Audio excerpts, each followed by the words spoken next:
So, so let's talk about bonding, because you mentioned bonding litigation. So how does the Aaron Starr lawsuit affect next year's budget? Well, similar to the current budget that we're in and the budget before, we're having to cash fund improvements that you would bond for. And why you would bond for them is because they're an investment and a reconstruction of something that lasts for multiple generations. So why make you pay for all of it right now instead of having that go over the life of the investments? Governmental agencies have access to bonds. Just here in Ventura County, between 2019 and 2023, they've acquired over $4 billion in bonds, just in Ventura County. Yeah. Oxnard has zero.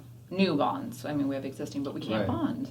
And that's just a normal Because way. of the Aaron Starr lawsuit. Yeah, so year after year, we are diverting money that we could be using for other programs. And, one thing in making my notes and everything, one note that I did was how some people out there, they refer to the bond issue as putting it on a credit card, right? But I think they do that in an effort to turn people off, on the concept, right? Or, they make it seem like it's irresponsible spending, and I think it's worth sharing that it's not putting it on a credit card. Anyone that uses the analogy either doesn't understand basic financing and budgeting, or they just don't think highly of the intelligence of the citizens of Oxnard, I mean, we all finance large items, cars, homes,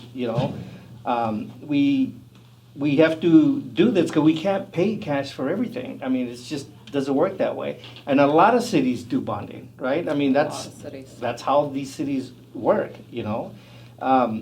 But even though the city hasn't been able to do bonding, our credit rating, as you mentioned, is up. So that's a testament to how the city's doing. Correct. Even in spite of that, our rating is still very high. Yeah, we're making progress in other areas. I mean, it's impacted what we can do today. It's impacted to work through some of the other council priorities, the fire stations, the senior center. I mean, that's been something that the community has asked for since probably about 2010.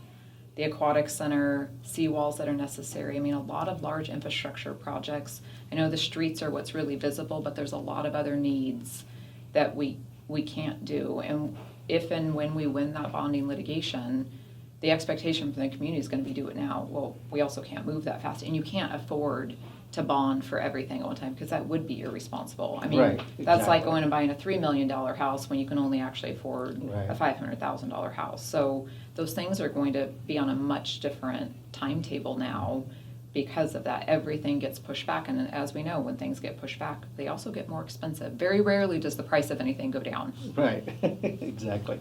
And, it's, I know people get tired of me saying this, but I get upset because it's like the city takes 2 steps forward, and then because of Star, they take a step back, and it's just unfair. Don't get me started on this guy, so.